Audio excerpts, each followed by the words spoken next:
أشهد أن لا إله إلا الله وحده لا شريك له وأشهد أن محمدا عبده ورسوله أما بعد فأعوذ بالله من الشيطان الرجيم بسم الله الرحمن الرحيم الحمد لله رب العالمين الرحمن الرحيم مالك يوم الدين إياك نعبد وإياك نستعين اهدنا الصراط المستقيم صراط الذين أنعمت عليهم غير المغضوب عليهم ولا الضالين.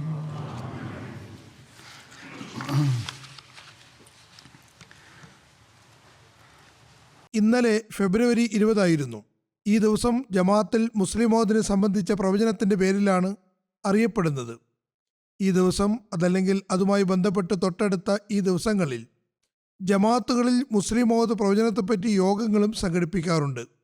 ഇത് ഹദ്റത്ത് മസീഹ് മൗഊദ് അലൈഹി ഇസ്ലാമിൻ്റെ ഒരു നീണ്ട പ്രവചനമാണ്. അതിൽ ഒരു സുപുത്രൻ്റെ ജനനത്തെക്കുറിച്ചും അദ്ദേഹത്തിൻ്റെ പ്രത്യേകതകളെക്കുറിച്ചും വിവരിച്ചിരിക്കുന്നു. 1886 ഫെബ്രുവരി 20 അത് ഒരു വിളംബരം എന്ന നിലയ്ക്ക് പ്രസിദ്ധീകരിക്കപ്പെടുകയുണ്ടായി. ഈ പ്രവചനത്തിൽ പ്രസ്തുത പുത്രൻ്റെ പ്രത്യേകതകളെ സംബന്ധിച്ചുള്ള വെളിപാട് വചനങ്ങൾ ഇപ്രകാരമായിരുന്നു: അവൻ വളരെ ബുദ്ധിശാലിയും കാര്യജ്ഞനുമായിരിക്കും. മാത്രമല്ല, ആത്മീയവും ഭൗതികവുമായ വിജ്ഞാനങ്ങളാൽ അവൻ നിറയ്ക്കപ്പെടുന്നതാണ്. അള്ളാഹു ഇതനുസരിച്ച് ഹദ്റത്ത് മസീഹ് മൗഊദ് അലൈഹി ഇസ്ലാമിന് ഒരു പുത്രനെ നൽകി. ആ പുത്രൻ ഈ സവിശേഷതകളുള്ള ആളായിരുന്നു. അദ്ദേഹത്തിൻ്റെ പേര് ബഷീറുദ്ദീൻ മഹ്മൂദ് അഹമ്മദ് എന്നാണ്. അദ്ദേഹത്തെ മുസ്ലിം മൗദ് എന്നും പറയുന്നു. ജമാഅത്ത് ചരിത്രത്തെപ്പറ്റി അറിയുന്ന ഏതൊരു കുട്ടിക്കും ഈ പ്രവചനത്തെക്കുറിച്ചും നല്ലപോലെ അറിയാവുന്നതാണ്. എല്ലാ സ്ഥലത്തും ഇത് സംബന്ധിച്ച് യോഗങ്ങൾ സംഘടിപ്പിക്കുന്നു. ഈ സുപുത്രൻ ആത്മീയവും ഭൗതികവുമായ വിജ്ഞാനങ്ങളാൽ നിറയ്ക്കപ്പെടുന്നതാണ് എന്ന പ്രവചനത്തിലെ വാചകങ്ങൾ പോലെ അള്ളാഹു താൻ തന്നെ അദ്ദേഹത്തിൻ്റെ ബുദ്ധിശക്തിയെ പ്രദീപ്തമാക്കുകയും വിജ്ഞാനങ്ങൾ കൊണ്ട് നിറയ്ക്കുകയും ചെയ്തു. ഭൗതികമായി അദ്ദേഹം ഏറെക്കുറെ പ്രൈമറി വരെ മാത്രമേ പഠിച്ചിട്ടുണ്ടായിരുന്നുള്ളൂ. മറിച്ച് അതുപോലുമില്ലായിരുന്നു. സ്കൂളിൽ പോയിരുന്നുവെങ്കിലും പരീക്ഷകളിൽ ഹദ്റത്ത് മുസ്ലിം മൗഊദ് സ്വയം എഴുതിയതുപോലെ ഒരിക്കലും പാസ്സായിരുന്നില്ല. ഭൗതിക വിഷയങ്ങളിലൊക്കെ വളരെ പിന്നിലായിരുന്നു. എന്നാൽ അള്ളാഹു അദ്ദേഹം മുഖേന വൈജ്ഞാനികവും ദീനീപരവും സംവിധാനപരവുമായ കാര്യങ്ങൾ ചെയ്യിപ്പിച്ചപ്പോൾ വലിയ വിദ്യാഭ്യാസമുള്ള ആളുകൾ പോലും അദ്ദേഹത്തിനു മുന്നിൽ പഠിതാക്കളെപ്പോലെ ശിശുക്കളെപ്പോലെ ആയി മാറി. അദ്ദേഹത്തിൻ്റെ 52 വർഷക്കാല ഖിലാഫത്ത് അതിൻ്റെ വ്യക്തമായ തെളിവാണ്. ആ മഹാത്മാവ് ലോകത്തിലെ വിവിധ വിഷയങ്ങളിൽ നിരവധി പ്രഭാഷണങ്ങൾ ചെയ്യുകയും പ്രബന്ധങ്ങൾ രചിക്കുകയും ചെയ്തിട്ടുണ്ട്. അതിൽ മതപരവും ഖുർആനിക വിജ്ഞാനപരവുമായ കാര്യങ്ങൾ അപരിമേയമാണ്. ആ മഹാത്മാവ് ഭൗതിക വിഷയങ്ങളെക്കുറിച്ചും രാജ്യത്തിലെ രാഷ്ട്രീയത്തെയും അന്തർദേശീയ രാഷ്ട്രീയത്തെപ്പറ്റിയും പ്രഭാഷണങ്ങൾ ചെയ്യുകയും പ്രബന്ധങ്ങൾ രചിക്കുകയുമുണ്ടായി. ചരിത്രപരമായും അനിതര സാധാരണമായ നിലയിലുള്ള പ്രബന്ധങ്ങൾ എഴുതുകയും പ്രഭാഷണങ്ങൾ നടത്തുകയും ചെയ്തു. സാമ്പത്തിക വിഷയങ്ങളിൽ ലോകത്തിലെ വ്യത്യസ്ത സംവിധാനങ്ങളെക്കുറിച്ച്, സോഷ്യലിസം, കമ്മ്യൂണിസം, ക്യാപിറ്റലിസം എന്നിവയെപ്പറ്റിയെല്ലാം വിശകലനം നടത്തുകയും ഒരു പ്രഭാഷണം നടത്തുകയുമുണ്ടായി. പിന്നീട് അത് പുസ്തക രൂപത്തിലും പ്രസിദ്ധീകരിച്ചിട്ടുണ്ട്. അത് ജമാഅത്തിൻ്റെ സാഹിത്യങ്ങളിലുണ്ട്. എത്രമാത്രമെന്നാൽ സൈനിക വിഷയങ്ങളെക്കുറിച്ചും ശാസ്ത്രീയ വൈജ്ഞാനിക വിഷയങ്ങളെപ്പറ്റിയും അദ്ദേഹം നൽകിയ വിജ്ഞാനങ്ങൾ തീർച്ചയായും മനുഷ്യ മസ്തിഷ്കങ്ങളെ അന്ധാളിപ്പിക്കുന്നവയാണ്. നിരവധി പ്രഭാഷണങ്ങൾ ആ മഹാത്മാവ് അന്യരുടെ മുന്നിലാണ് നിർവഹിച്ചത്. അവർക്ക് അതിൻ്റെ ഗഹനതയെയും അഭൗമികമായ വിജ്ഞാനത്തെയും സംബന്ധിച്ച് ശ്ലാഘിക്കാതിരിക്കാൻ കഴിഞ്ഞില്ല. ഈ പ്രഭാഷണങ്ങളും ഈ പ്രബന്ധങ്ങളും ആയിരക്കണക്കിന് പേജുള്ളവയാണ്. ചെറിയ സമയത്തിനുള്ളിൽ അവ വിശദീകരിക്കാൻ മാത്രമല്ല, അവയെ പരിചയപ്പെടുത്താൻ പോലും കഴിയില്ല. ഉദാഹരണമായി ഞാൻ ഏതാനും കാര്യങ്ങൾ പറയാം. അത് ഒരു പരിചയപ്പെടുത്തൽ മാത്രമാണ്. ഇസ്ലാമിലെ സാമ്പത്തിക വ്യവസ്ഥിതി, നവലോകക്രമം, ഇസ്ലാമിൽ ഭിന്നിപ്പിന് തുടക്കം തുടങ്ങിയ വിഷയങ്ങൾ ജമാഅത്തിൽ അധികമായി ചർച്ച ചെയ്യപ്പെടുന്നവയാണ്. അതിൽ നിന്ന് മാറി മറ്റ് ചില വിഷയങ്ങൾ പൊതുവെ ജനങ്ങൾക്ക് മുന്നിൽ വരാത്തവയെ സംബന്ധിച്ചാണ് ഞാൻ പരിചയപ്പെടുത്താൻ ഉദ്ദേശിക്കുന്നത്. ആ മഹാത്മാവ് തുർക്കിയുടെ ഭാവിയും മുസ്ലിങ്ങളുടെ ഉത്തരവാദിത്വവും എന്ന പേരിൽ ഒരു അഭിപ്രായം നൽകിയിട്ടുണ്ടായിരുന്നു. അതിൽ വിശകലനം നടത്തിയിട്ടുണ്ടായിരുന്നു. ഇത് 1919 അതായത് അദ്ദേഹത്തിൻ്റെ ഖിലാഫത്തിൻ്റെ ആരംഭദശയിലുള്ള കാര്യമാണ്. അതിൻ്റെ രത്നചുരുക്കം അഥവാ അതിൻ്റെ പരിചയം ഇപ്രകാരമാണ്: സമുദായത്തിൻ്റെ ഐക്യത്തിൽ നിന്ന് എല്ലാ സമയത്തും പൂർണ്ണമായും പ്രയോജനം ഉൾക്കൊള്ളുന്നതിനു വേണ്ടി അദ്ദേഹം ഇത്തരം സന്ദർഭത്തിൽ, അതായത് തുർക്കി സർക്കാർ വളരെ അപകടകരമായ ഒരവസ്ഥയിലായപ്പോൾ വളരെ സുചിന്തിതമായ മാർഗദർശനം നൽകിക്കൊണ്ട് 1919 ഡിസംബർ 18 ഒരു പുസ്തകം രചിക്കുകയുണ്ടായി. വ്യത്യസ്ത ചിന്താഗതിയുള്ള മുസ്ലിങ്ങളുടെ ഐക്യത്തിനും ഒരുമയ്ക്കും വേണ്ടി അദ്ദേഹം നൽകിയ മാർഗനിർദ്ദേശം ഇപ്രകാരമായിരുന്നു. അവിടെ തുർക്കി സർക്കാരിൻ്റെ അവകാശ സംരക്ഷണത്തിന് വേണ്ടി ഒരു സമ്മേളനം നടന്നിരുന്നു. അദ്ദേഹം പറയുന്നു, എൻ്റെ വീക്ഷണത്തിൽ മുസ്ലിം എന്ന് പറയപ്പെടുന്ന ഒരു സർക്കാരിനെ മാറ്റി വ്യത്യസ്ത പ്രവിശ്യകൾക്ക് രൂപം നൽകുന്നത് വ്യത്യസ്ത മുസ്ലിം കക്ഷികൾ ആരും ഇഷ്ടപ്പെടാത്ത സംഗതിയാണ് എന്നതായിരിക്കണം സമ്മേളനത്തിൻ്റെ അടിസ്ഥാനം. ഇത് സംബന്ധിച്ചുള്ള ചിന്ത പോലും അസ്വസ്ഥതയുണ്ടാക്കുന്നു. അദ്ദേഹം പറഞ്ഞു, തുർക്കി സർക്കാരിനെയും ഇസ്ലാമിൻ്റെ കേന്ദ്രമായ ഹിജാസിനെയും സംബന്ധിച്ച് എൻ്റെ മാർഗദർശനം എന്തെന്നാൽ അറബികളുടെ ആത്മാഭിമാനം ഒരു സാമൂഹിക ആവേശ തള്ളിച്ചയിലാണ്. അവരുടെ സ്വാതന്ത്ര്യാഭിവാഞ്ച വിജൃംഭിതമായി കൊണ്ടിരിക്കുന്നു. 1300 വർഷങ്ങൾക്ക് ശേഷം ഇപ്പോഴാണ് അവർ തങ്ങളുടെ 4 മതിലുകൾക്കകത്ത് ഭരണാധിപന്മാരായിരിക്കുന്നത്. നല്ല സംവിധാനവും നീതിന്യായവും മുഖേന അവർ തങ്ങളുടെ അവകാശം സ്ഥാപിക്കുകയും ചെയ്തിരിക്കുന്നു. അതിനെ സംബന്ധിച്ച് എന്തെങ്കിലും പുതിയൊരു അഭിപ്രായം വിജയപ്രദമാവുകയോ ബുദ്ധിമാനായ ഒരാളും തന്നെ അത് സ്വീകരിക്കുന്നതോ അല്ല. തുർക്കിയുടെ അഭിവൃദ്ധിക്ക് വേണ്ടി ആ മഹാത്മാവ് ഇപ്രകാരം ഒരഭിപ്രായം നൽകുകയുണ്ടായി: കേവലം സമ്മേളനങ്ങൾ കൊണ്ടും പ്രഭാഷണങ്ങൾ കൊണ്ടും ഒന്നും നേടാനാകില്ല. അതല്ലെങ്കിൽ പൈസ സ്വരൂപിച്ച് വിളംബരങ്ങളും ട്രാക്കുകളും പ്രസിദ്ധീകരിച്ചതുകൊണ്ടും ഒന്നും നേടാനില്ല. മറിച്ച് ഒരു കൃത്യമായ പോരാട്ടം മുഖേന ലോകത്തിലെ എല്ലാ രാഷ്ട്രങ്ങളിലും ഇത് വൈജ്ഞാനിക കാലഘട്ടമാണ് എന്ന കാര്യം ബോധ്യപ്പെടുത്തണം. ഇത് വൈജ്ഞാനിക കാലഘട്ടമാകുന്നു. ജനങ്ങൾ ഓരോ കാര്യത്തിനും തെളിവന്വേഷിക്കുന്നു. അതുകൊണ്ട് ഈ പ്രയാസകരമായ കാര്യം നിറവേറ്റുന്നതിന് വേണ്ടി കൃത്യമായ സംവിധാനം ഉണ്ടായിരിക്കണം. പ്രയോജനരഹിതമായ ഒരു സംഗതിയും ബുദ്ധിയുള്ളവർ ചെയ്യുന്നതല്ല. ഈ കാര്യം തന്നെയാണ് ഇന്നും മുസ്ലിങ്ങൾക്ക് ചിന്തിക്കാനുള്ളത്. അന്ന് ഇത് തുർക്കി സർക്കാരിനെ സംബന്ധിച്ച് മാത്രമായിരുന്നു. ഇന്ന് നേരത്തേതിലും അധികമായി മുസ്ലിം ലോകവും അറബ് ലോകവും ഈ കാര്യം ശ്രദ്ധിക്കേണ്ടത് അനിവാര്യമാണ്. കേവലം മുദ്രാവാക്യങ്ങൾ മുഴക്കുന്നതുകൊണ്ടും മീറ്റിങ്ങുകൾ നടത്തുന്നതുകൊണ്ടും കാര്യമില്ല. കർമ്മപരമായ ചുവടുകൾ വെക്കേണ്ടിയിരിക്കുന്നു. തുർക്കികൾക്കും ഇസ്ലാമിനുമെതിരെയുള്ള വിദ്വേഷത്തിൻ്റെയും പക്ഷപാതത്തിൻ്റെയും കാരണം വിവരിച്ചുകൊണ്ട് അദ്ദേഹം പറയുന്നു, പൂർവ്വപിതാക്കൾ മുഖേന അവരുടെ ഹൃദയങ്ങളിൽ, അതായത് ഇസ്ലാം ശത്രുക്കളുടെ ഹൃദയങ്ങളിൽ ഇസ്ലാമിനെ സംബന്ധിച്ച് ഒരുപാട് ദുഷ്ചിന്തകൾ കുടിയിരുത്തപ്പെട്ടിട്ടുണ്ട്. അതുകൊണ്ട് തന്നെ അവർ ഇസ്ലാമിനെ ഒരു സാധാരണ മതമായി കണക്കാക്കുന്നില്ല. മറിച്ച് അത് മനുഷ്യത്വത്തിൽ നിന്നും അകറ്റി മൃഗങ്ങൾ, അതും വന്യജീവികളാക്കുന്ന അധ്യാപനമാണെന്ന് അവർ കരുതുന്നു. ഇസ്ലാം അല്ലാതെ മറ്റ് മതങ്ങളിൽ നിന്ന് അവർ ഓടി അകലുന്നില്ല. അതേസമയം ഇതിനെ അവർ വെറുപ്പോടുകൂടി കാണുന്നു. അവർ ഇസ്ലാമിനെ ഭയക്കുന്നു. അതായത് ഇസ്ലാം ശത്രുക്കൾ അതിൻ്റെ പുരോഗതിയെ നാഗരികതയുടെയും സാവധാനത്തിൻ്റെയും വഴിയിൽ തടസ്സമാണെന്ന് മാത്രമല്ല, അത് മനുഷ്യത്വത്തിന് വളരെ അപകടകരമാണെന്നും കരുതുന്നു. ഇന്നാണെങ്കിൽ ഇക്കാര്യത്തിൽ നേരത്തേതിലും അധികം ശക്തി ചെലുത്തുന്നു. എല്ലാ സ്ഥലത്തും എല്ലാ രാജ്യത്തും വലതുപക്ഷ ആളുകൾ അല്ലെങ്കിൽ മറ്റ് ആളുകൾ ഇസ്ലാമിനെതിരെ വലിയ നീക്കങ്ങളാണ് നടത്തിക്കൊണ്ടിരിക്കുന്നത്. മുസ്ലിങ്ങൾക്കെതിരെ അവർ നീങ്ങുന്നു. ഈ അവസ്ഥ മാറ്റിയെടുക്കുന്നതിന് വേണ്ടി ഉപദേശിച്ചുകൊണ്ട് ആ മഹാത്മാവ് പറയുന്നു, മുസ്ലിങ്ങൾ തങ്ങളുടെ തെറ്റിൽ നിന്ന് പശ്ചാത്തപിച്ചുകൊണ്ട് അള്ളാഹുവിലേക്ക് തിരികേണ്ടതാണ്. സ്വയം ഇസ്ലാമിനെ മനസ്സിലാക്കുകയും അതിൻ്റെ യാഥാർത്ഥ്യത്തെക്കുറിച്ച് ബോധവാന്മാരാവുകയും മറ്റുള്ളവരെ ബോധ്യപ്പെടുത്തുകയും വേണ്ടതാണ്. അങ്ങനെ മുസ്ലിങ്ങൾ ഇപ്പോൾ അനുഭവിച്ചു കൊണ്ടിരിക്കുന്ന അവിചാരിത പ്രയാസങ്ങളെ അകറ്റേണ്ടതാണ്.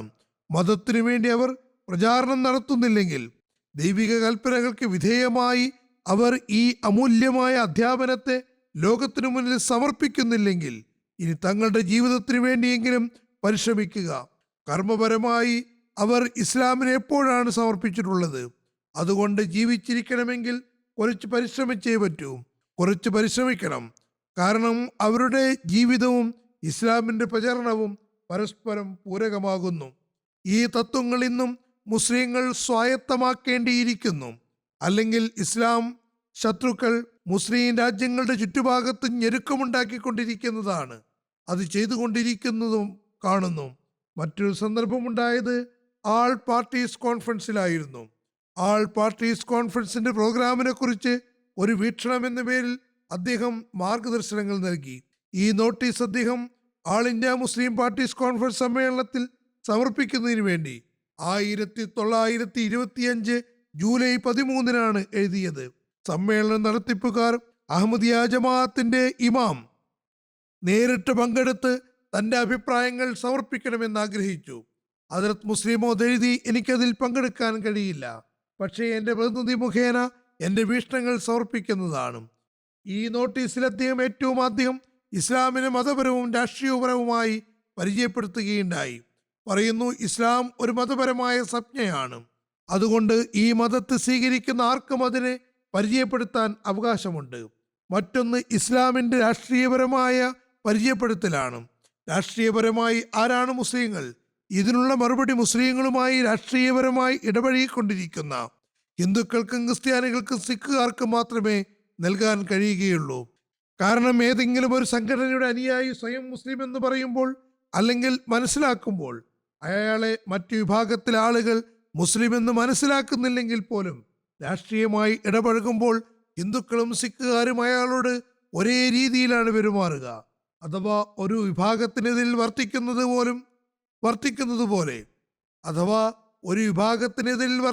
പോലെ തന്നെയാണ് മറ്റുള്ളവരോടും പെരുമാറുക.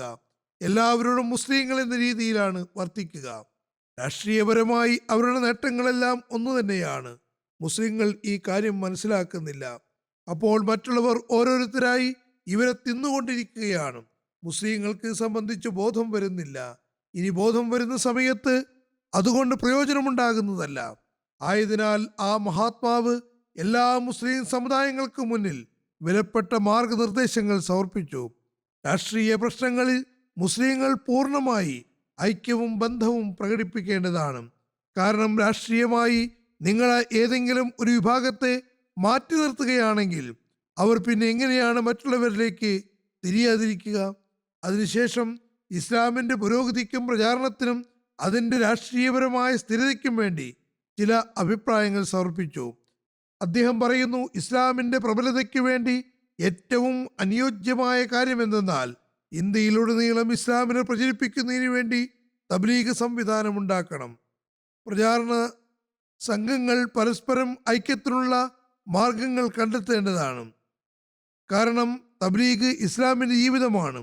അതിനുവേണ്ടി സമ്പൂർണനായ ഒരു സംവിധാനം തയ്യാറാക്കേണ്ടത് അനിവാര്യമാകുന്നു. ഇപ്പോൾ അതിൻ്റെ കർമ്മപരമായ വൃത്തം ലോകം മുഴുവനും എത്തിയിരിക്കുന്നു. കൂടാതെ മുസ്ലിങ്ങളുടെ വ്യാവസായികവും വിദ്യാഭ്യാസപരവുമായ രംഗത്ത് മുന്നേറ്റത്തിനു വേണ്ടി കൃത്യമായ വകുപ്പുകൾ സ്ഥാപിക്കേണ്ടതാണ്. ഓരോ വകുപ്പിനും ഒരു ലക്ഷ്യമുണ്ടായിരിക്കണം. വർഷാവസാനത്തിൽ ഈ ലക്ഷ്യം എത്രമാത്രം പൂർത്തിയായെന്ന് വിലയിരുത്തേണ്ടതാണ്. ഇപ്പോൾ ഇത് വലിയ വലിയ രാഷ്ട്രങ്ങളുടെ ഉത്തരവാദിത്തമാണ്, ഇസ്ലാമിൻ്റേതല്ല. മറിച്ച് ഈ സമയത്ത് എത്രയും വേഗം ഒരു കമ്മിറ്റി സ്ഥാപിക്കേണ്ടതുണ്ട്. അത് മറ്റ് മുസ്ലിങ്ങളെ സംബന്ധിച്ചും ഏതേതെല്ലാം ജീവിത ഘടകങ്ങളിലാണ് മുസ്ലിങ്ങളായ വിദഗ്ധന്മാരുടെ കുറവുള്ളത് എന്നും കണ്ടെത്തണം. പിന്നെ ഈ കമ്മിറ്റി അത് പൂർത്തിയാക്കുന്നതിന് ശ്രമിക്കുകയും വേണം. അതുപോലെ അദ്ദേഹം മുസ്ലിം ബാങ്കിൻ്റെ സ്ഥാപനം അനിവാര്യമാണെന്ന കാര്യത്തിലേക്ക് ശ്രദ്ധ തിരിച്ചുകൊണ്ട് പറയുന്നു, പലിശരഹിതമായ അവസ്ഥയാണെങ്കിൽ ഞങ്ങളുടെ ജമാഅത്ത് അതിൽ ഭാഗഭാക്കാകാൻ തയ്യാറാണ്. അദ്ദേഹം മുസ്ലിംമാരും മുസ്ലിം ചേംബർ ഓഫ് കൊമേഴ്സും സ്ഥാപിക്കുന്നതിന് ഉപദേശം നൽകുകയുണ്ടായി. മാത്രമല്ല, ക്രിമിനൽ കേസുകൾ ഒഴികെ മുസ്ലിങ്ങളുടെ മറ്റെല്ലാ വഴക്കുകളും കോടതികൾ കൊണ്ടുപോകുന്നതിന് പകരം പരസ്പരം കൂടിയാലോചിച്ച് തീർപ്പാക്കുന്ന പഞ്ചായത്ത് സംവിധാനം വാർത്തെടുക്കേണ്ടതും അനിവാര്യമാണെന്ന് അദ്ദേഹം പറയുന്നു. അമുസ്ലിം സർക്കാരുകളുള്ള സ്ഥലങ്ങളിൽ സമാധാനത്തിനു വേണ്ടി ഏറ്റവും അനിവാര്യമായ സംഗതി പരസ്പരം മതപരമായ കാര്യങ്ങളിൽ ഇടപെടാതിരിക്കുക എന്നതാണ്. ഉയർന്ന ആത്മവിശ്വാസത്തോടുകൂടി മറ്റുള്ളവരെ അവരുടെ വിശ്വാസമനുസരിച്ച് പ്രവർത്തിക്കാൻ അനുവദിക്കണം. സ്വയം തങ്ങളുടെ വിശ്വാസമനുസരിച്ച് പ്രവർത്തിക്കുകയും ചെയ്യുക. ആ മഹാത്മാവ് കച്ചവടത്തെയും വ്യവസായത്തെയും കുറിച്ച് പറയുന്നു.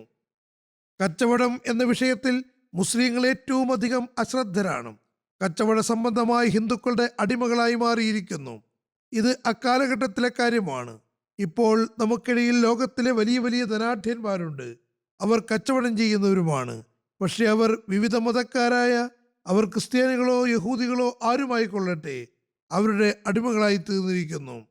ഞാൻ പറഞ്ഞു വന്നതുപോലെ ഈ സമയത്തും ഇതുതന്നെയാണ് കാണാൻ കഴിയുന്നത്. ഇപ്പോൾ ഇക്കാര്യത്തിൽ അവർ ലോകത്തിലെ ഭരണകൂടങ്ങളെയും കച്ചവടക്കാരെയും അടിമകളാക്കി മാറ്റിയിരിക്കുന്നു. ആയതിനാൽ മുസ്ലിം ഭരണകൂടങ്ങൾ ഇക്കാര്യം ശ്രദ്ധിക്കേണ്ടതാണ്. കച്ചവടത്തിലും വ്യവസായത്തിലും മുസ്ലിങ്ങളുടെ പുരോഗതിക്ക് വേണ്ടി പ്രത്യേകമായി ശ്രദ്ധ നൽകേണ്ടത് അനിവാര്യമാണ്. അവസാനത്തിൽ ഹദരത്ത് മുസ്ലിം മൗഊദ് മുസ്ലിങ്ങൾ പരസ്പരമുള്ള വഴക്കുകൾ അവസാനിപ്പിക്കേണ്ടതും പരസ്പരം ഐക്യവും അഖണ്ഡതയും അനിവാര്യമാണെന്നതിലേക്കും ശ്രദ്ധ ചെലുത്തിക്കൊണ്ട് പറയുന്നു. ഒരിക്കൽ കൂടി ഈ കാര്യത്തിലേക്ക് ശ്രദ്ധ ചെലുത്തിക്കൊണ്ട് ഞാൻ എൻ്റെ ഈ പ്രബന്ധം അവസാനിപ്പിക്കാം.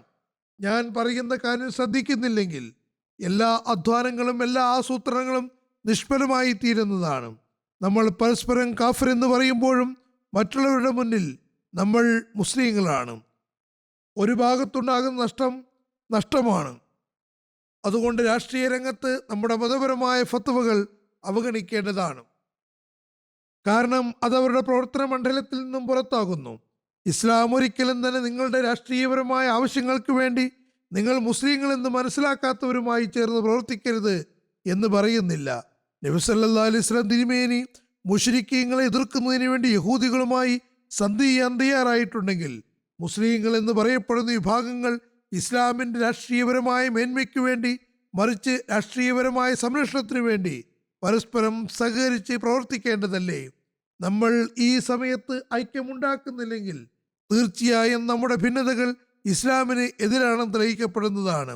അതല്ലെങ്കിൽ നമ്മുടെ സ്വാർത്ഥ താല്പര്യങ്ങൾക്ക് മാത്രമാണ് നിരീക്ഷിക്കപ്പെടും. അള്ളാഹു നമ്മെ ഈ ദുർഗതിയിൽ നിന്നും രക്ഷിക്കുമാറാകട്ടെ. പാകിസ്ഥാനിലെ മറ്റു ചില മുസ്ലിം രാഷ്ട്രങ്ങളിലും പൊതുവിൽ ഈ ഒരു അവസ്ഥ തന്നെയാണുള്ളത്. പ്രത്യേകിച്ചും അഹമ്മദികൾക്കെതിരിൽ അവർ കാഫ്രീങ്ങളാകുന്നു എന്ന ചിന്താഗതിയാണുള്ളത്. മാത്രമല്ല, ഓരോ വിഭാഗവും മറ്റൊരു വിഭാഗത്തെ കാഫിർ എന്ന് പറയുന്നു. പരിണിതിയും ഉണ്ടാകുന്നു. സർക്കാരുകളും മുസ്ലിങ്ങളും ഈ സംഗതി മനസ്സിലാക്കേണ്ടത് അനിവാര്യമാണ്. ഇന്ത്യ പാകിസ്ഥാൻ ഒന്നായിരുന്നപ്പോൾ ഒരു വട്ടമേശ സമ്മേളനം നടന്നിരുന്നു. മുസ്ലിങ്ങളുടെ പ്രാതിനിധ്യം സംബന്ധിച്ച് പ്രശ്നം ഉയർന്നു വന്നു. ബ്രിട്ടീഷ് സർക്കാർ ഇന്ത്യക്ക് സ്വാതന്ത്ര്യം നൽകുന്നതിനെപ്പറ്റി അവലോകനം ചെയ്യുന്നതിന് വേണ്ടി ഒരു കമ്മീഷനെ നിയമിക്കുകയുണ്ടായി. അവർ ഓരോ 10 കൊല്ലം കൂടുമ്പോഴും എത്രമാത്രം ഇവർക്ക് അധികാരങ്ങൾ നൽകണമെന്നത് സംബന്ധിച്ച് സ്വയം സർക്കാരുണ്ടാക്കാൻ അനുമതി നൽകണമെന്നതിനെ സംബന്ധിച്ചും അവലോകനം നടത്തിക്കൊണ്ടിരുന്നു. അതിൻ്റെ ആദ്യത്തെ പ്രസിഡന്റ് ഒരു ഇംഗ്ലീഷുകാരനായ ബാരിസ്റ്റർ സർ ജോൺ സൈമൺ ആയിരുന്നു. ഏതായാലും ഈ കമ്മീഷനെയും അവരുടെ തീരുമാനങ്ങളെയും സംബന്ധിച്ച് പല സന്ദർഭങ്ങളായി ചർച്ച ചെയ്യപ്പെട്ടുകൊണ്ടിരിക്കുന്നു. ഹദരത്ത് മുസ്ലിം മൗഊദ് വ്യത്യസ്ത സന്ദർഭങ്ങളിൽ ദിശാബോധം നൽകുകയും ചെയ്തിരിക്കുന്നു. ഇത് സംബന്ധിച്ച് ഒരു വട്ടമേശ സമ്മേളനം ഉണ്ടായിരുന്നു. അതിൻ്റെ വിശദാംശങ്ങൾ നമ്മുടെ ചരിത്രങ്ങളിൽ ഹദരത്ത് മുസ്ലിം മൗഊദിനെ സംബന്ധിച്ചുള്ള പരാമർശങ്ങളിൽ കാണാവുന്നതാണ്.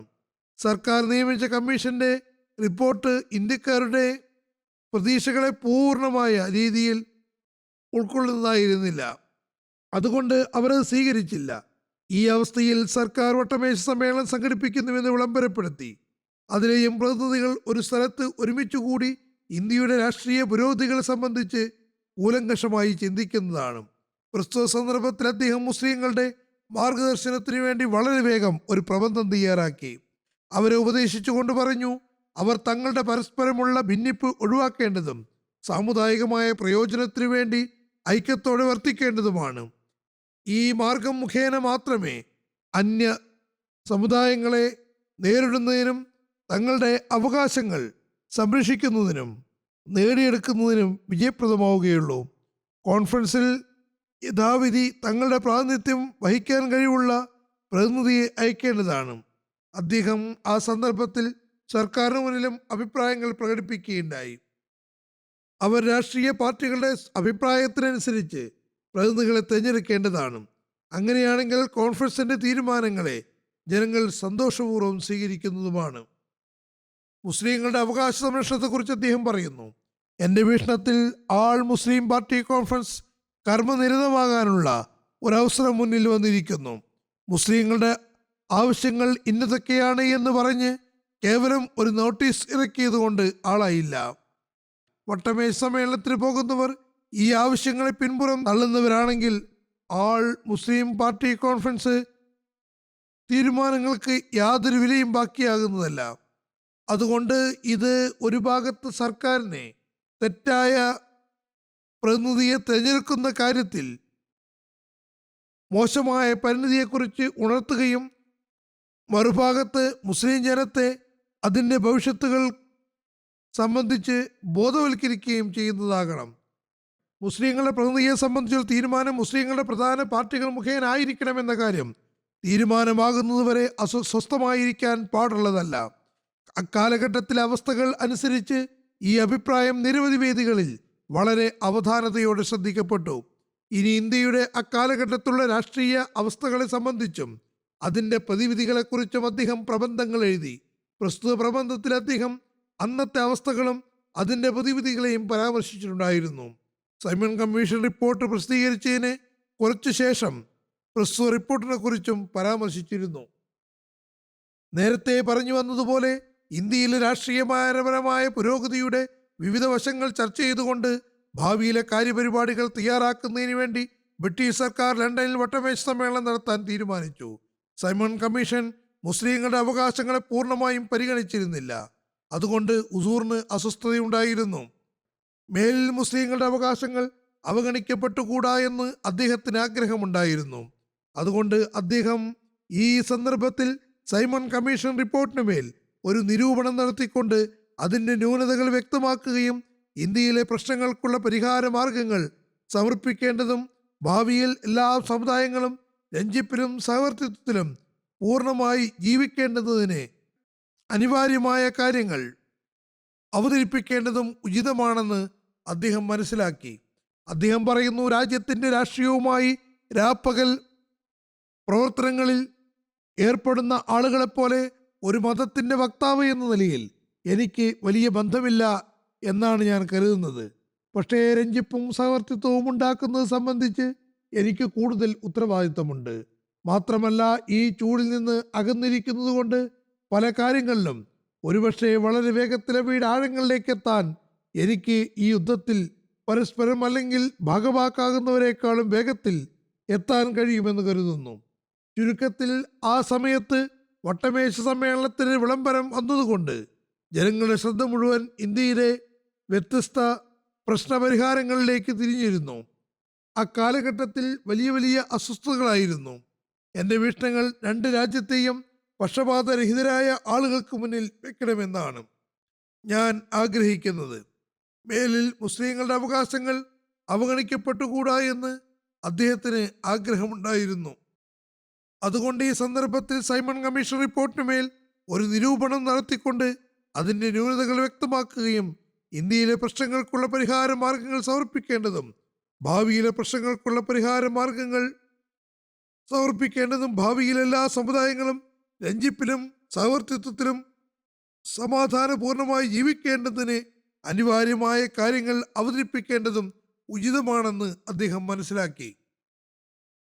അദ്ദേഹം തൻ്റെ നിരൂപണത്തിൽ മുസ്ലിങ്ങളുടെ അവകാശങ്ങളെയും ആവശ്യങ്ങളെയും സംബന്ധിച്ച് വളരെ വിശദമായി ചർച്ച ചെയ്തു. അതിൻ്റെ ബൗദ്ധികമായ കാര്യങ്ങൾ വ്യക്തമാക്കുകയും ചെയ്തു.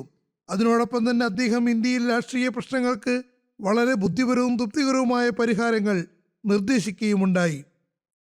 വട്ടമേശ സമ്മേളനത്തിൽ പങ്കെടുക്കുന്നവർ അത് വായിച്ച് പ്രയോജനമെടുക്കുന്നതിന് വേണ്ടി അതിൻ്റെ ക്ലിപ്തവും വ്യക്തവുമായ നിരൂപണം ഇംഗ്ലീഷ് ഭാഷയിൽ പ്രസിദ്ധീകരിക്കുന്നതിന് വേണ്ടി ഉടൻ തന്നെ എത്തിക്കുകയും ചെയ്തു.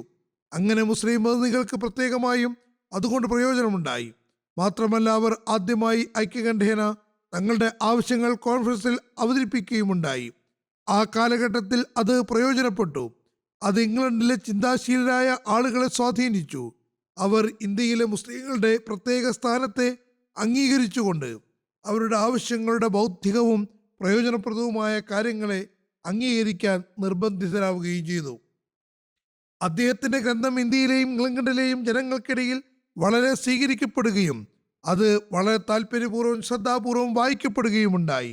ചില ചിന്താശീലരായ രാഷ്ട്രീയക്കാരും എഴുത്തുകാരും വളരെ നല്ല രീതിയിൽ അദ്ദേഹത്തെ ശ്ലാഘിക്കുകയും ചെയ്തു. അഹമ്മദിയ ജമാഅത്തിൽ പലതവണ അത് ഉദ്ധരിക്കപ്പെട്ടിട്ടുണ്ട്. ഞാൻ പറഞ്ഞു വന്നതുപോലെ രണ്ടു കൂട്ടർക്കുമിടയിലും അത് സ്വീകരിക്കപ്പെടുകയും വളരെയേറെ ശ്രദ്ധിക്കപ്പെടുകയും ചെയ്തു. അതിന് ചില ഉദാഹരണങ്ങൾ സമർപ്പിക്കാം. യുപിയിലെ മുൻ ഗവർണറായ ലോർഡ് മെസ്റ്റൺ പറയുന്നു, താങ്കൾ എനിക്ക് അഹമ്മദിയ ജമാഅത്തിൻ്റെ നേതാവ് എഴുതിയ വളരെ ആകർഷകരമായ ഗ്രന്ഥം അയച്ചു തന്നതിൽ എനിക്ക് താങ്കളോട് നന്ദിയുണ്ട്. ഇത് അയച്ചു കൊടുത്ത ആൾക്കാണ് അദ്ദേഹം എഴുതുന്നത്. അദ്ദേഹത്തിൻ്റെ പല ഗ്രന്ഥങ്ങളും ഞാൻ താല്പര്യപൂർവ്വം വായിച്ചിട്ടുണ്ട്.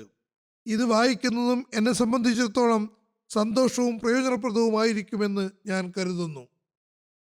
പാർലമെന്റ് അംഗമായ ലഫ്റ്റനന്റ് കമാൻഡർ കേനോർഡി പറയുന്നു, ഇന്ത്യൻ രാഷ്ട്രീയ പ്രശ്നങ്ങൾക്കുള്ള പരിഹാരം എന്ന ഗ്രന്ഥം അയച്ചതിൽ എനിക്ക് താങ്കളോട് വളരെയേറെ കടപ്പാടുണ്ട്. ഞാനത് വളരെ താല്പര്യപൂർവ്വം വായിക്കുകയും ചെയ്തു. യുപിയിലെയും പഞ്ചാബിലെയും മുൻ ഗവർണർ സർ മാൽക്കം ഹീലെ ലണ്ടൻ ഇമാം മസ്ജിദിന് എഴുതിയ കത്തിൽ പറയുന്നു, അഹമ്മദിയ ജമാഅത്തിന്റെ ഇമാമിന്റെ ഗ്രന്ഥം താങ്കൾ എൻ്റെ പേരിൽ അയച്ചിരിക്കുന്നു എന്നതിൽ എനിക്ക് താങ്കളോട് വളരെയേറെ നന്ദിയുണ്ട്. ഞാൻ ജമാഅത്തിൻ്റെ അവസ്ഥകളെ സംബന്ധിച്ച് നല്ലപോലെ അറിവുള്ളവനാണ്. അതിൻ്റെ ഘടനയെ എനിക്ക് നല്ലപോലെ അറിയാം. വളരെ മൂല്യവത്തായി ഞാനതിനെ കണക്കാക്കുകയും ചെയ്യുന്നു. അവർ ഇന്ത്യയുടെ പ്രധാന പ്രശ്നങ്ങൾ പരിഹരിക്കുന്നതിന് വേണ്ടി പ്രവർത്തിക്കുന്നവരും ആകുന്നു. ഈ ഗ്രന്ഥം എനിക്ക് പ്രയോജനപ്പെടുമെന്ന് ഞാൻ ഉറച്ചു വിശ്വസിക്കുകയാണ്. ഞാനത് തീർച്ചയായും വളരെ താല്പര്യപൂർവ്വം വായിക്കുന്നതുമാണ്. സർ ഹോൺ ഓംലർ പറയുന്നു, ഈ ചെറിയ ഗ്രന്ഥം അയച്ചതിന് ഞാൻ താങ്കളോട് ഹൃദയപൂർവ്വം നന്ദി പ്രകാശിപ്പിച്ചുകൊള്ളുന്നു. ഇതിൽ ഇന്ത്യയിലെ പ്രശ്നങ്ങൾക്ക് പരിഹാരമായി അഹമ്മദിയ ജമാഅത്തിന്റെ നേതാവ് നൽകിയ നിർദ്ദേശങ്ങളാണ് ചേർത്തിട്ടുള്ളത്. സൈമൺ കമ്മീഷൻ അഭിപ്രായത്തെ സംബന്ധിച്ച് ഇത്രയും വിശദമായ ഈ ഒരു വിമർശനം മാത്രമാണ് എൻ്റെ ദൃഷ്ടിയിൽ വന്നിട്ടുള്ളൂ. ഞാൻ എതിരഭിപ്രായമുള്ള അതിൻ്റെ വിശദാംശങ്ങളെക്കുറിച്ചൊന്നും പറയുന്നില്ല. പക്ഷേ തൻ്റെ ജമാഅത്തിൻ്റെ വീക്ഷണം പ്രകടിപ്പിക്കുന്ന കാര്യത്തിൽ വന്ദ്യരായ അഹമ്മദി ജമാഅത്തിൻ്റെ ഇമാം കാണിച്ച ബൗദ്ധികമായ ആത്മാർത്ഥതയും വിശദീകരണത്തെയും ഞാൻ ശ്ലാഘിക്കാൻ ആഗ്രഹിക്കുന്നു. ഹിസ് ഹോൾനെസ് ഹദരത്ത് മീർസ ബഷീർ മഹ്മൂദ് അഹമ്മദിൻ്റെ ഉന്നതമായ ചിന്താഗതികൾ എന്നെ വളരെയധികം സ്വാധീനിച്ചിരിക്കുന്നു. ഓണറബിൾ പീറ്റേഴ്സൺ CSI CIIE പറയുന്നു, ഇന്ത്യയുടെ രാഷ്ട്രീയ പ്രശ്നങ്ങൾക്കുള്ള പരിഹാരം എന്ന പുസ്തകം അയച്ചു തന്നതിൽ നന്ദിയുണ്ട്. എനിക്കിതുവരെയും അത് വായിച്ചു തീർക്കാനുള്ള സന്ദർഭം കിട്ടിയിട്ടില്ല. പക്ഷേ വായിച്ചിടത്തോളം ഞാൻ മനസ്സിലാക്കുന്നത് ഒരു താല്പര്യജനകവും മൂല്യവത്തുമായ പരിശ്രമമാകുന്നു. ഗ്രന്ഥം അയച്ചു കൊടുത്ത ആളോട് അദ്ദേഹം ഉടനെ കാണാമെന്നും എഴുതിയിട്ടുണ്ട്. അലിഗഡിലെ ഡോക്ടർ സിയാവുദ്ദീൻ സാഹിബ് MLA എഴുതുന്നു, ഞാൻ അദ്ദേഹത്തിൻ്റെ ഗ്രന്ഥം വളരെ താല്പര്യപൂർവ്വം വായിക്കുകയുണ്ടായി. അത് യൂറോപ്പിൽ വളരെയധികം പ്രചരിപ്പിക്കപ്പെടണമെന്നതാണ് എനിക്ക് താങ്കളോടുള്ള അപേക്ഷ. പാർലമെന്റിലെ ഓരോ മെമ്പർക്കും അതിൻ്റെ ഓരോരോ കോപ്പി തീർച്ചയായും അയക്കേണ്ടതാണ്. ബ്രിട്ടനിലെ ഓരോ പത്രത്തിൻ്റെയും എഡിറ്റർക്കും ഓരോരോ കോപ്പി അയച്ചു കൊടുക്കണം. ഈ ഗ്രന്ഥം ഇന്ത്യയെ അപേക്ഷിച്ച് ഇംഗ്ലണ്ടിൽ കൂടുതലായി പ്രചരിപ്പിക്കപ്പെടേണ്ടത് ആവശ്യമാണ്. അദ്ദേഹം ഇസ്ലാമിൻ്റെ ഒരു വലിയ സേവനമാണ് ചെയ്തിട്ടുള്ളത്. ഒരു അനഹമ്മദിയായ അദ്ദേഹം എഴുതുകയാണ്, ഇസ്ലാമിൻ്റെ വലിയൊരു സേവനമാണ് ചെയ്തിട്ടുള്ളത്. ഇദ്ദേഹം ഒരു അനഹമ്മദി മുസ്ലിമാകുന്നു. ഹാജി അബ്ദുള്ള ഹാറൂൺ സാഹിബ് MLA കറാച്ചി പറയുന്നു, എൻ്റെ വീക്ഷണത്തിൽ രാഷ്ട്രീയ രംഗത്ത് ഇന്ത്യയിൽ രചിക്കപ്പെട്ടിട്ടുള്ള പുസ്തകങ്ങളിൽ ഇന്ത്യയുടെ രാഷ്ട്രീയ പ്രശ്നങ്ങൾക്കുള്ള പരിഹാരം എന്ന ഈ പുസ്തകം ഏറ്റവും നല്ല ഗ്രന്ഥമാകുന്നു. അല്ലാമ ഡോക്ടർ സർ മുഹമ്മദ് ഇക്ബാൽ എഴുതുന്നു, ഈ നിരൂപണത്തിൻ്റെ ഏതാനും ഭാഗങ്ങൾ ഞാൻ വായിച്ചു നോക്കി. അത് വളരെ സമുചിതവും സമ്മിളിതവുമാണ്. ലാഹോറിലെ ഇൻക്ലാബ് പത്രം എഴുതുന്നു, ജനാബ് മീർസ സാഹിബ് ഈ നിരൂപണം മുഖേന മുസ്ലിങ്ങൾക്ക് വലിയ സേവനമാണ് ചെയ്തിട്ടുള്ളത്.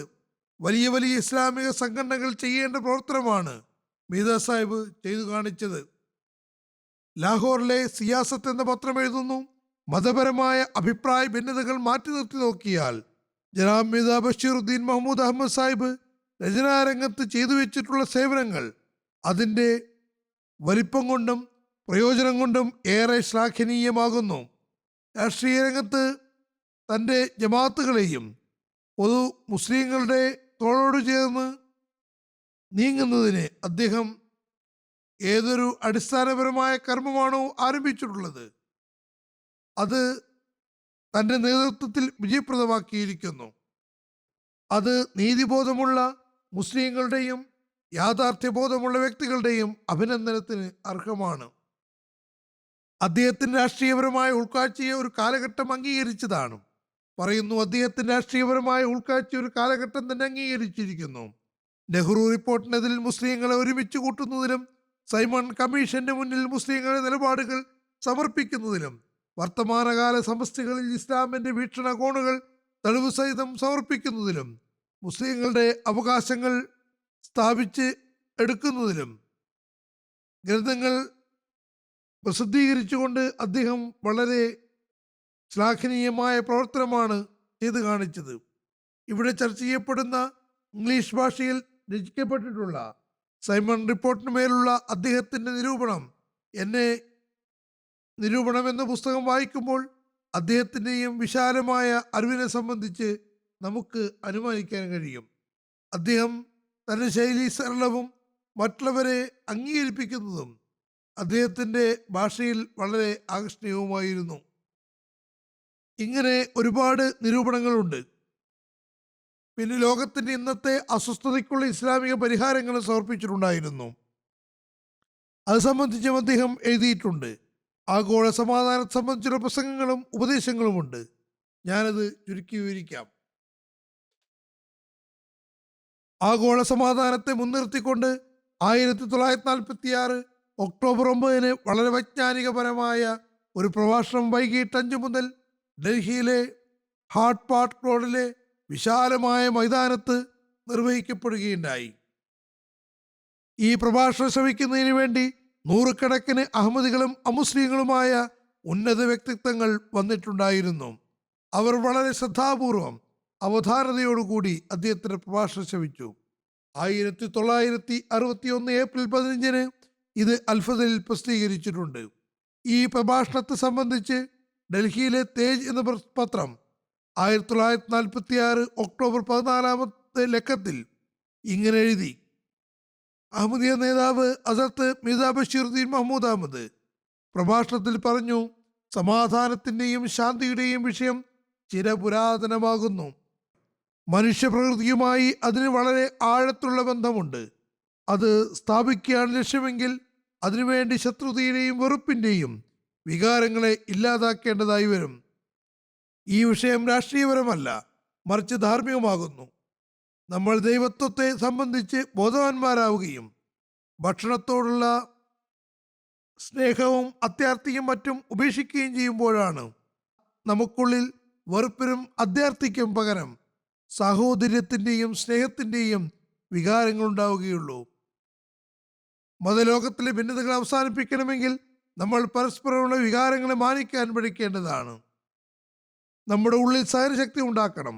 മതപരമായ കാര്യങ്ങളിൽ സഹനം കൈക്കൊള്ളുന്നത് പോലെ ഭൗതികമായ കാര്യങ്ങളിലും അതിന് അത്രത്തോളം തന്നെ പ്രസക്തിയുണ്ട്. മുസ്ലിങ്ങളുടെയും ഹിന്ദുക്കളുടെയും ഘട്ടത്തിലും ഇത് ധാരാളമാണ്. ക്രിസ്ത്യാനികളുമായുള്ള പ്രശ്നവും ഇതുതന്നെയാണ്. പറയുന്നു, നമുക്ക് സമുദായത്തിൻ്റെയും വർണ്ണത്തിൻ്റെയും വഴക്കുകളില്ലാതാക്കി ആഗോള സാഹോദര്യത്തിന് വികാരങ്ങൾ ഉണ്ടാക്കാൻ ശ്രമിക്കണം.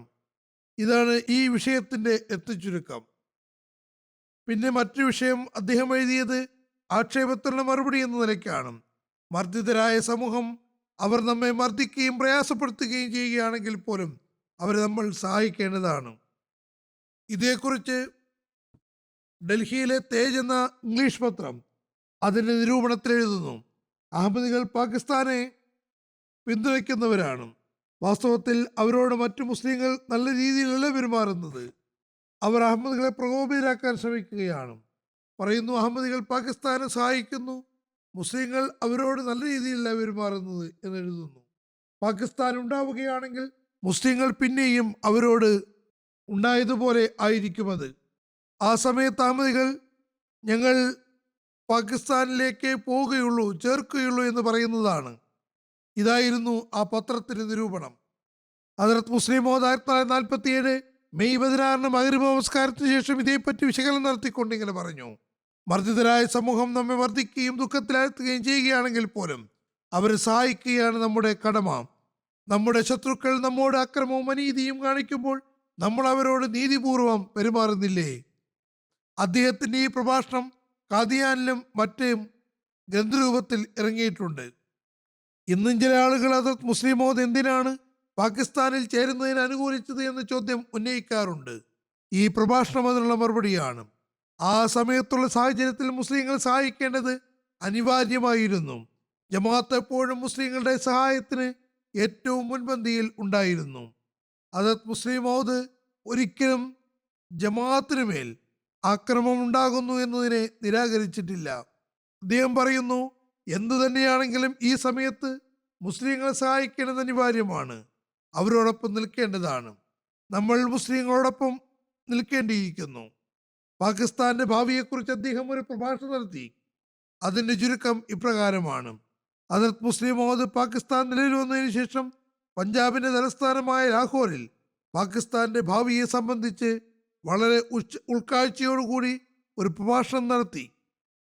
അതിൽ ലാഹോറിലെ വലിയ വലിയ ബുദ്ധിജീവികളും പണ്ഡിതന്മാരും വിദ്യാസമ്പന്നരും പങ്കെടുത്തിരുന്നു. ഈ പ്രഭാഷണങ്ങളിൽ അദ്ദേഹം തന്റെ സന്തോഷം പ്രകടിപ്പിക്കുകയുണ്ടായി. ആദ്യം 5 പ്രഭാഷണങ്ങൾ മീനാർഡി ഹാൾ ലാഹോറിലും 6ാമത്തെ പ്രഭാഷണം യൂണിവേഴ്സിറ്റി ഓഫ് ലാഹോറിലുമാണ് സംഘടിപ്പിച്ചത്.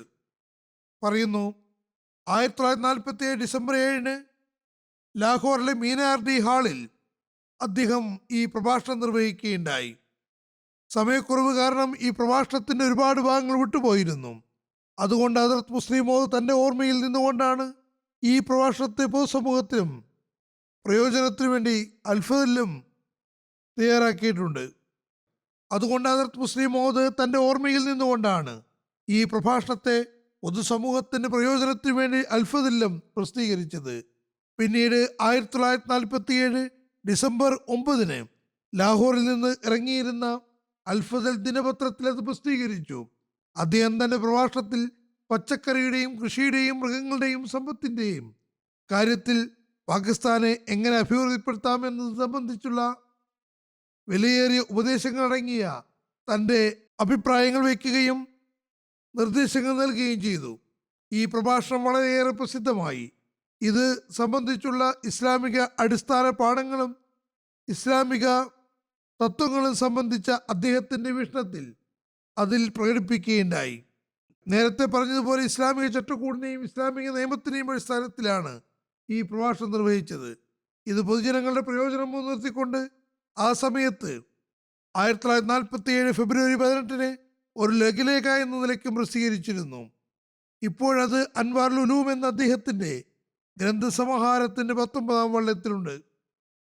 ഈ പ്രഭാഷണത്തിൽ അദ്ദേഹം ഇസ്ലാമിക നിയമങ്ങളെ വിശദീകരിച്ചുകൊണ്ട് പാകിസ്ഥാനിൽ ഏതു തരത്തിലുള്ള ഭരണഘടനയാണ് നടപ്പിലാക്കേണ്ടത് എന്ന കാര്യത്തിലേക്ക് വെളിച്ചം വീശിയിരുന്നു.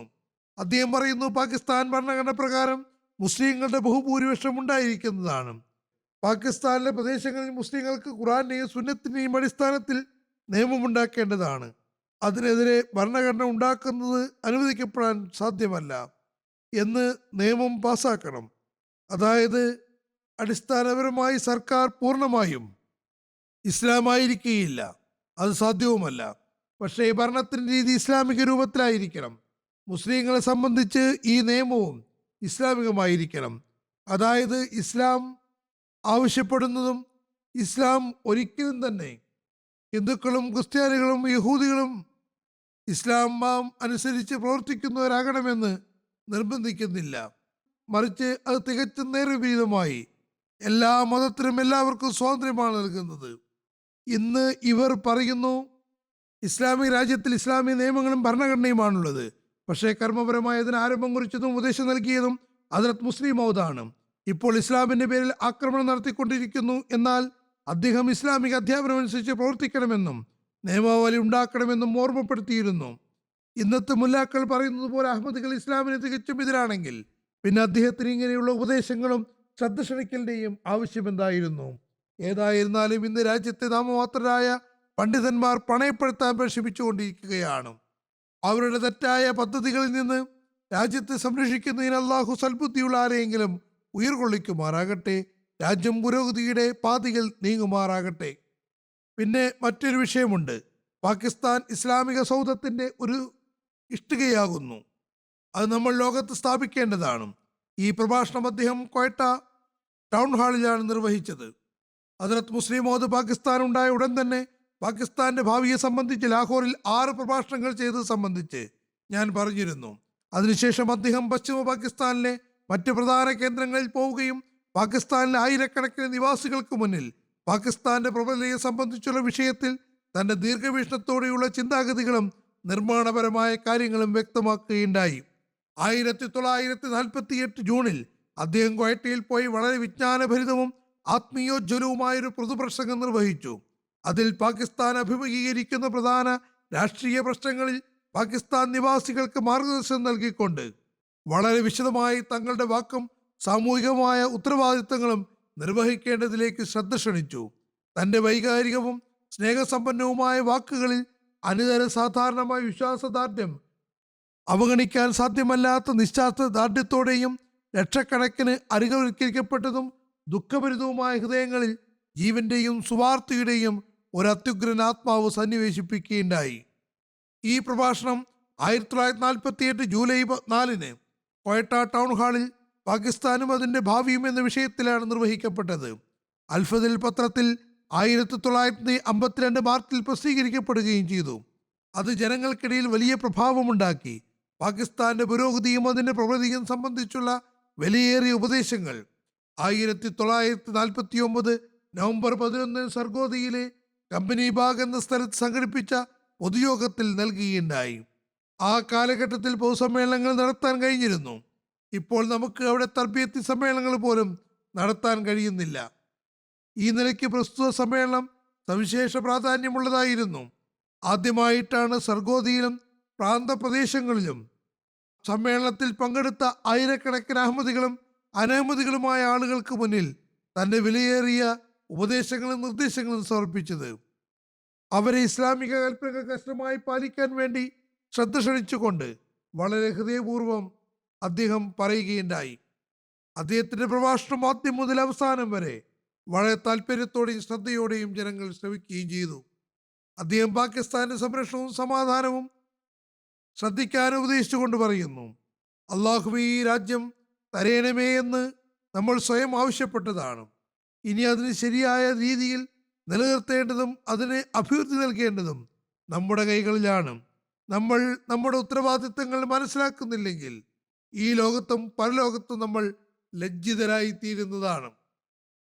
അള്ളാഹു നമ്മോട് പറയും: ഞാൻ നിങ്ങൾ ആവശ്യപ്പെട്ടതനുസരിച്ച് നിങ്ങൾക്ക് ഒരു രാഷ്ട്രം നൽകി, പക്ഷേ നിങ്ങൾ അതിനെ നഷ്ടപ്പെടുത്തുകയാണ് ചെയ്തത്. ഇന്ന് മുല്ലാക്കൾ അതിനെ നശിപ്പിക്കുന്നതിന് വേണ്ടിയാണ് തുനിഞ്ഞിറങ്ങിയിരിക്കുന്നത്. പാകിസ്ഥാന്റെ വരുമാനം വർദ്ധിപ്പിക്കുന്നതിന് വേണ്ടി ആ മഹാത്മാവ് വിവിധ ജീവിത തുറകളിലെ ആളുകളെ വിശ്വസ്തപൂർവ്വം തങ്ങളുടെ ടാക്സുകൾ നൽകാനും പാകിസ്ഥാന്റെ സംരക്ഷണത്തിന് വേണ്ടി കൂടുതൽ യുവാക്കളെ സൈന്യത്തിൽ ചേർക്കാൻ അഭ്യർത്ഥിക്കുകയുണ്ടായി. ആ കാലഘട്ടത്തിലെ പത്രങ്ങളിൽ അത് ചർച്ചയായിരുന്നു. പാകിസ്ഥാൻ സർക്കാർ ഇസ്ലാമിക ഭരണം സ്ഥാപിക്കുന്നതിന് വേണ്ടി ഒന്നും ചെയ്യുന്നില്ലെങ്കിൽ പോലും നമ്മൾ ഇസ്ലാമിന് വേണ്ടി പാകിസ്ഥാനെ ആവശ്യപ്പെട്ടതാണ്. അത് സംബന്ധിച്ച് വളരെ ദീർഘവീക്ഷണത്തോടു കൂടി അദ്ദേഹം നിർദ്ദേശങ്ങൾ നൽകുകയും ചെയ്തു. അതിൻ്റെ അടിസ്ഥാനത്തിൽ പറഞ്ഞു: മുദ്രാവാക്യങ്ങൾ മുഴക്കുന്നത് ഒരു സമൂഹത്തിൻ്റെയും വിജയം അടയാളപ്പെടുത്തുന്നില്ല. ഈ സമയത്ത് എല്ലാ ആളുകളും തക്ബീർ മുഴക്കി പാകിസ്ഥാൻ സിന്ദാബാദ്, ഹിന്ദുസ്ഥാൻ മുർദാബാദ് എന്ന മുദ്രാവാക്യം വിളിച്ചതുകൊണ്ട് ഇന്ത്യയിലെ ഒരു എലി പോലും ചത്തുപോകുന്നതല്ല. വെറും മുദ്രാവാക്യങ്ങൾ കൊണ്ട് ഒന്നും തന്നെ ചത്തുപോകുന്നില്ല. എന്നാൽ ഞാൻ ഈ പറഞ്ഞു വന്ന കാര്യങ്ങളെല്ലാം പ്രാവർത്തികമാക്കുകയാണെങ്കിൽ അതാണ് വേണ്ടത്. കച്ചവടക്കാർ ടാക്സ് നൽകണം. പൊതുജനങ്ങൾ ടിക്കറ്റില്ലാതെ റെയിൽവേയിൽ സഞ്ചരിക്കരുത്. യുവാക്കൾ അനാവശ്യ കാര്യങ്ങളിൽ തങ്ങളുടെ സമയം നഷ്ടപ്പെടുത്തുന്നതിന് പകരം വിദ്യാഭ്യാസ രംഗത്ത് പുരോഗതി നേടാൻ ശ്രമിക്കണം. ദൃഢഗാത്രരായ യുവാക്കൾ സൈന്യത്തിൽ ചേരണം. ഓഫീസർമാർ കൈക്കൂലിയുടെ സ്വഭാവം വെടിയണം.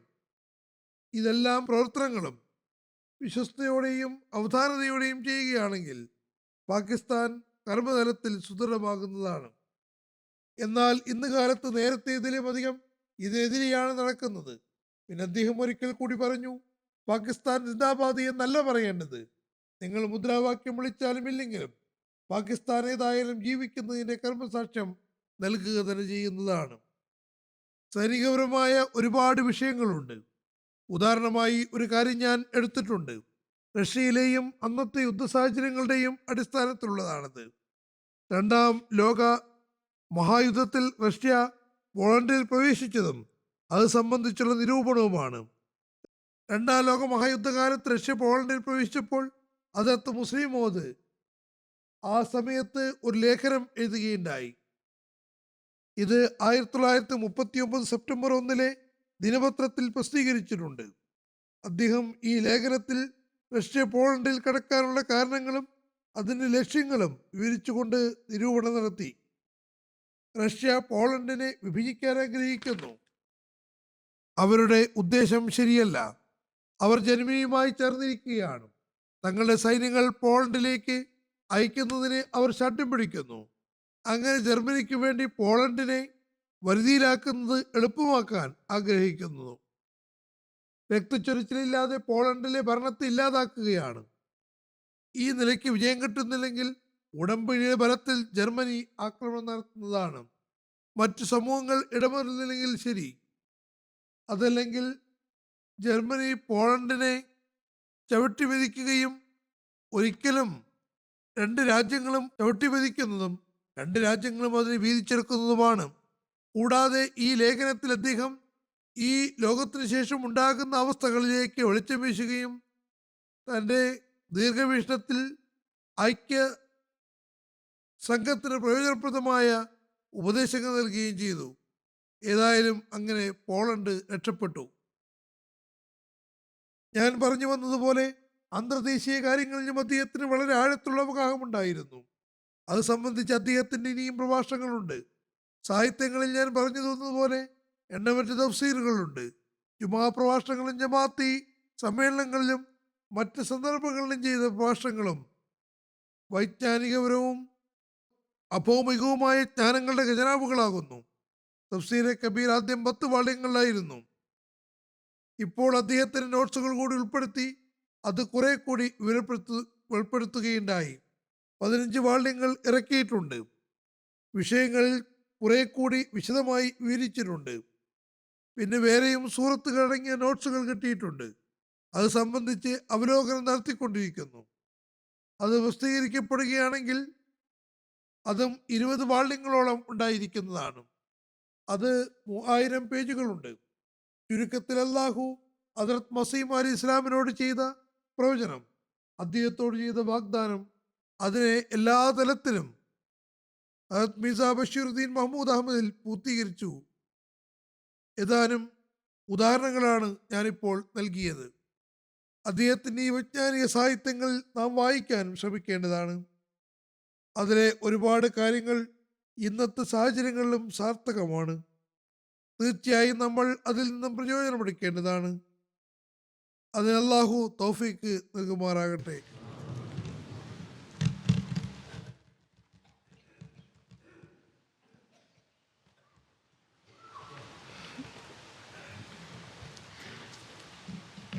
അൽഹംദുലില്ലാഹ് നഹ്മദുഹു വനസ്തഈനുഹു വനസ്തഗ്ഫിറുഹു വനുഅ്മിനു ബിഹി വനതവക്കലു അലൈഹി വനഊദു ബില്ലാഹി മിൻ ശുറൂരി അൻഫുസിനാ വമിൻ സയ്യിആതി അഅ്മാലിനാ മൻ യഹ്ദിഹില്ലാഹു ഫലാ മുദില്ല ലഹു ومن يضلل فلا هادي له ونشهد أن لا إله إلا الله ونشهد أن محمدا عبده ورسوله